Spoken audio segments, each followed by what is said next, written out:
high friends welcome back to channel Vino's kitchen इनकी video நம்ம தக்காளி உப்புமா ரெசிபி தான் பார்க்க போறோம் ரொம்பவே டேஸ்டா இருக்கக்கூடிய இந்த உப்புமாவை எப்படி பண்றதுன்னு பார்க்கலாம் வாங்க வீடியோக்குள்ள போலாம் அதுக்கு முன்னாடி வினோஸ் கிச்சன் சேனலை சப்ஸ்கிரைப் பண்ணாதவங்க ப்ளீஸ் சப்ஸ்கிரைப் பண்ணிக்கோங்க பக்கத்துல இருக்க பெல் ஐகானையும் மறக்காம பிரஸ் பண்ணிக்கோங்க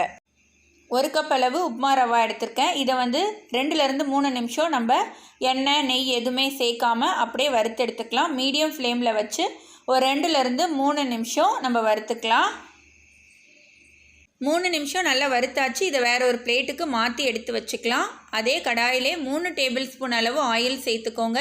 உப்புமாக்குலாம் கொஞ்சம் அதிகமா ஆயில் சேர்த்துக்கிட்டா தான் நல்லா இருக்கும் ஆயில் நல்லா சூடானதுக்கு அப்புறம் கடுகு உளுத்தம் பருப்பு கடலை பருப்பு சேர்த்து தாளிச்சுக்கோங்க கூடவே கொஞ்சமா முந்திரி பருப்பும் சேர்த்துக்கோங்க உங்களுக்கு விருப்பம்னா சேர்த்துக்கோங்க இல்லனா தேவையில்லை ஒரு 6 ல இருந்து 7 முந்திரி பருப்பு சேர்த்திருக்கேன் பொடியா நறுக்குன இஞ்சி வந்து 1 டீஸ்பூன் அளவு 2 பச்சை மிளகாயை நீல வாக்குல கட் பண்ணி சேர்த்துக்கோங்க கொஞ்சமா கருவேப்பிலை ஒரு பெரிய சைஸ் ஆனியனையும் நீல வாக்குல கட் பண்ணி சேர்த்துக்கோங்க இது எல்லாமே நல்லா வதக்கி எடுத்துக்கோங்க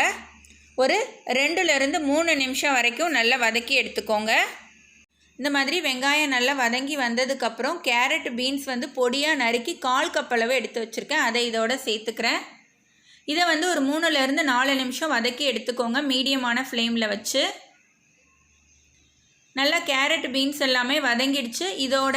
தக்காளியை சேர்த்துக்கலாம் 2 பெரிய சைஸ் தக்காளியை பொடியா நறுக்கி சேர்த்துக்கிறேன் இதோட தேவையான அளவு உப்பும் சேர்த்து நம்ம வதக்கிக்கலாம் சீக்கிரமா நல்லா தக்காளி குழஞ்சு வெந்து வந்துரும் நம்ம உப்பு சேர்க்கும்போது நீங்க சின்ன சைஸ் தக்காளியா இருந்ததுனா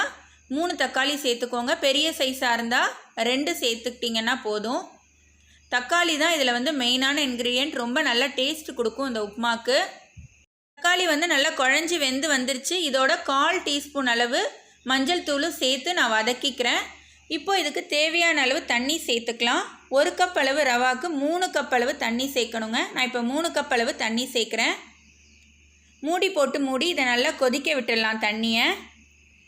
தண்ணி வந்து நல்லா கொதிச்சிருச்சு இப்போ இதோட பொடியா நறுக்குன கொத்தமல்லியை சேர்த்துக்கோங்க உப்புமா வந்து நல்ல வாசனையா இருக்கும் வறுத்து வச்சிருக்கிற ரவாவும் இதோட சேர்த்துக்கலாம்